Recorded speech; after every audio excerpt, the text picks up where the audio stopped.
အမျိုးသားတွေအနေနဲ့အမျိုးသားကျန်းမာရေးကောင်းမှုအတွက်ဆိုရင်မိမိတို့ရဲ့အမျိုးသားအင်္ဂါတစ်ခုဖြစ်တဲ့ဝေးစေ့ကျန်းမာရေးကိုလည်းဂရုစိုက်ဖို့လိုအပ်ပါတယ်။အဲ့တော့ဝေးစေ့မှာဖြစ်လာနိုင်တဲ့ယောဂတွေကိုကြိုတင်သိထားပြီးတော့ဂရုစိုက်မှသာလျင်တကယ်တမ်းယောဂဖြစ်လာတဲ့အခါမှာစောစောသိပြီးတော့စောစောကုသလို့ပျောက်ကင်းနိုင်မှာဖြစ်ပါတယ်။အဲ့တော့ဒီနေ့ဗီဒီယိုမှာတော့အမျိုးသားတွေရဲ့ဝေးစေ့အရွယ်အစားကြီးလာပြီဆိုရင်သတိထားရမယ်ဖြစ်လာနိုင်တဲ့ယောဂလေးမျိုးကိုပြပြပေးသွားမှာဖြစ်ပါတယ်ဒီဗီဒီယိုကိုတော့ကျန်းမာဒုက္ခအထူးကုဆေးခန်းနဲ့ပူးပေါင်းတင်ဆက်တာပဲဖြစ်ပါတယ်ဝေးစေ့အရွယ်အစားကြီးလာပြီဆိုရင်ဖြစ်လာနိုင်တဲ့နံပါတ်1ယောဂကတော့ဝေးစေ့ရေအိတ်တဲခြင်းဖြစ်ပါတယ်အင်္ဂလိပ်လိုဆိုရင်တော့ hydroxy လို့ခေါ်ပါတယ်ဒီဝေးစေ့ရေအိတ်တဲခြင်းဆိုတာကဒီဝေးစေ့နဲ့ကပ်ပယ်အိတ်ရဲ့ကြားထဲမှာအရည်တွေစုဝေးလာပြီးတော့ရေအိတ်ဖြစ်လာခြင်းဖြစ်ပါတယ်အဲ့တော့ပုံမှန်ဆိုရင်လည်းဒီဝေးစေ့နဲ့ကပ်ပယ်အိတ်ကြားထဲမှာအရည်လေးအနည်းငယ်ရှိတတ်ပါတယ်ဒါပေမဲ့အဲ့ဒီအရည်တွေ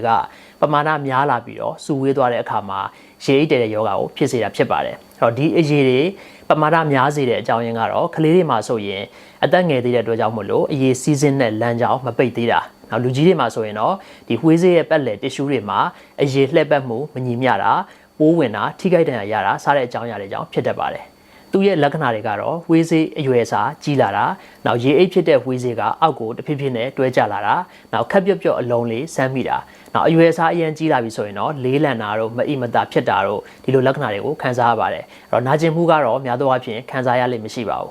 အကယ်၍ဝေးစေ့ကိုထိခိုက်ဒဏ်ရာရလို့အရေအိတ်ဖြစ်တာဆိုရင်တော့အဲ့ဒီစုဝေးနေတဲ့အရေတွေကအရေကြီးတွေမဟုတ်တော့ဘဲနဲ့သွေးတွေဖြစ်နိုင်ပါတယ်ဘာကြောင့်လဲလို့ဆိုတော့ထိခိုက်ဒဏ်ရာကြောင့်မို့လို့သွေးကြောလေးတွေပေါက်ထွက်သွားပြီးတော့အဲ့ဒီသွေးတွေကဒီဝေးစေ့နဲ့ကပ်ပက်အိတ်ကြားထဲမှာစုဝေးပြီးတော့ဒီသွေးတွေပြည့်နေတဲ့အရည်အိတ်ဖြစ်သွားလို့ဖြစ်ပါတယ်ဒီလိုအခြေအနေဆိုရင်တော့ဟေမတိုစီဆိုပြီးတော့ကျွန်တော်ကနာမည်ပြောင်းပြီးတော့ခေါ်ပါတယ်ဒီဟေမတိုစီအခြေအနေဆိုရင်တော့နာကျင်မှုဝေဒနာကိုခံစားနိုင်ပါတယ်အဲ့တော့ကုသမှုအနေနဲ့ကတော့အရွယ်စားသေးတယ်နာကျင်မှုမရှိဘူးဆိုရင်တော့ဒီအရည်အိတ်တွေကိုစောင့်ကြည့်လို့ရပါတယ်အကယ်၍အရွယ်စားလည်းကြီးတယ်နာကျင်မှုလည်းရှိတယ်နောက်ထိခိုက်ဒဏ်ရာရတဲ့အနေထားမှာပြင်းပြင်းထန်ထန်ထိခိုက်ဒဏ်ရာရထတာမျိုးဆိုရင်တော့ခွဲစိတ်ဆရာအောင်နဲ့ပြသပြီးတော့ခွဲစိတ်ကုသမှာဖြစ်ပါတယ်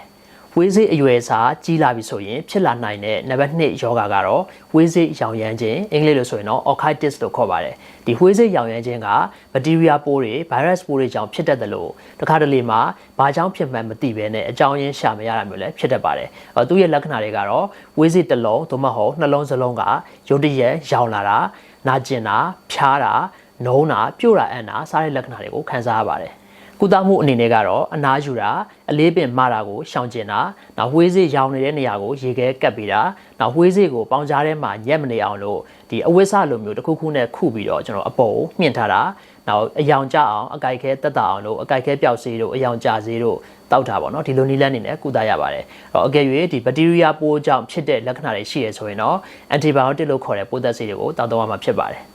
ဝေးစေ့အရွယ်အစားကြီးလာပြီဆိုရင်သတိထားရမယ့်နံပါတ်3ယောဂါကတော့ကပ်ပက်အိတ်ထဲကိုဥကျွန်းခြင်းအင်္ဂလိပ်လိုဆိုရင်တော့ဟာနီယာလို့ခေါ်ပါတယ်အဲ့တော့ကပ်ပက်အိတ်ထဲကိုဥကျွန်းနေဆိုတာကဒီ1 byte ထဲမှာရှိတဲ့ဥတွေကလီစာတွေနောက်အဆီတစ်ရှူးတွေကကျွန်းထွက်လာပြီးတော့ကပ်ပက်အိတ်ထဲကိုဆင်းလာတာဖြစ်ပါတယ်အဲ့တော့အစောပိုင်းမှာဆိုရင်တော့ဒီဥကျွန်းတဲ့ဝေဒနာကနာကျင်မှုခံစားရလေးမရှိပါဘူးသူ့ရဲ့လက္ခဏာတွေကတော့ကပ်ပက်ကြီးကဖောင်းလာတာနောက်ခက်ပြက်ပြက်အလုံးလေးဆမ်းမိတာအဲ့ဒီဖောင်းလာတဲ့နေရာကိုကျွန်တော်လက်နဲ့ဖိပြီးတော့တွင်းလိုက်မယ်ဆိုရင်အထဲကိုပြန်ဝင်သွားတာနောက်နှာချီချောင်းဆိုးတဲ့အချိန်မှာဒီအလုံးကပို့ပြီးတော့ကြီးလာတာနောက်ကပ်ပက်အိမ်မှာလေးလံတာခဲဆွဲထားတယ်လို့မျိုးခံစားရတာစားတဲ့လက္ခဏာတွေကိုခံစားရပါတယ်အကယ်၍ဒီအလုံးကအရန်ကြီးပြီးတော့အထဲကိုပြန်သွင်းလို့မရတော့တဲ့အခြေအနေမျိုးဆိုရင်တော့ပြင်းပြင်းထန်ထန်နာကျင်မှုကိုခံစားရပါတယ်ကုသမှုအနေနဲ့ကတော့ခွဲစိတ်ဆရာဝန်နဲ့ပြသပြီးတော့ခွဲစိတ်ကုသတာကတော့တခုတည်းသောအရှင်းပျောက်ကင်းနိုင်မဲ့နည်းလမ်းဖြစ်ပါတယ်။ဒါပေမဲ့မခွဲစိတ်ခင်မှာပိုမဆိုးအောင်လို့အနားယူတာနောက်အလေးပင်မတာကိုရှောင်ကျဉ်တာဝမ်းမချုပ်အောင်ဂရုစိုက်တာပြီးတော့ဝမ်းပိုက်ထဲမှာဖိအားများစေတဲ့အကြောင်းရင်းတွေဖြစ်တဲ့နှာချီတာတို့ချောင်းဆိုးတာတို့ဒီလိုယောဂတွေမဖြစ်အောင်လို့ဂရုစိုက်တာစားတဲ့နည်းလမ်းတွေကိုတော့လိုက်နာဖို့လိုအပ်ပါတယ်။ဝေးစေ့အရွယ်အစားကြီးလာပြီဆိုရင်ဖြစ်လာနိုင်တဲ့နံပါတ်4ယောဂါကတော့ဝေးစေ့ကင်ဆာပဲဖြစ်ပါတယ်အဲ့တော့ဝေးစေ့ကင်ဆာဆိုတာကဒီဝေးစေ့ကိုဖွဲ့စည်းထားတဲ့ cells လေးတွေ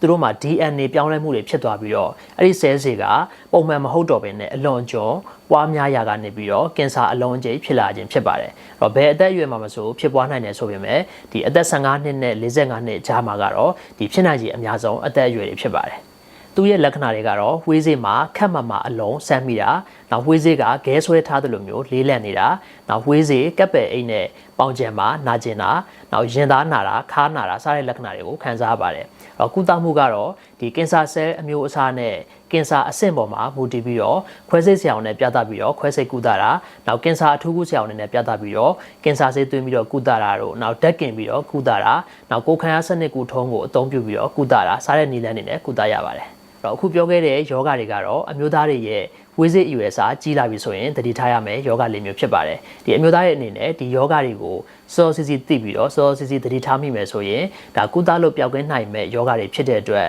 သူတို့တစ်ခုချင်းစီရဲ့ယောဂလက္ခဏာတွေကိုလည်းသိရှိထားဖို့လိုအပ်ပါတယ်ဒီဝေးစိတ်ရောင်ရမ်းခြင်းကတော့နီးစက်ရဆေးရုံဆေးကမ်းမှာပြသပြီးတော့ကုသလို့ရပါတယ်ဒါပေမဲ့ဒီရေအိတ်တဲတာဥကြတာနဲ့ဝေးစိတ်ကင်ဆာတို့ကတော့ခွဲစိတ်ဆရာဝန်နဲ့တိုင်ပင်ပြီးတော့မှလိုအပ်တဲ့ကုသမှုတွေကိုဆက်လက်ပြုလုပ်အောင်မှာဖြစ်ပါတယ်။ဒါကြောင့်မလို့ဒီယောဂတွေကိုစောစောစီးစီးတတိထားမိဖို့အတွက်ဆိုရင်အမျိုးသားတိုင်းဟာမိမိတို့ရဲ့ဝေးစိတ်ကိုတစ်ပတ်တစ်ကြိမ်သို့မဟုတ်တစ်လတစ်ကြိမ်ခန့်ပေါ့နော်မိမိကိုယ်တိုင်စစ်ဆေးခြင်း self check လုပ်တင်ပါတယ်။အဲ့တော့ဒီနေ့ဗီဒီယိုကတော့ဒီလောက်ပါပဲအားလုံးကျေးဇူးတင်ပါတယ်။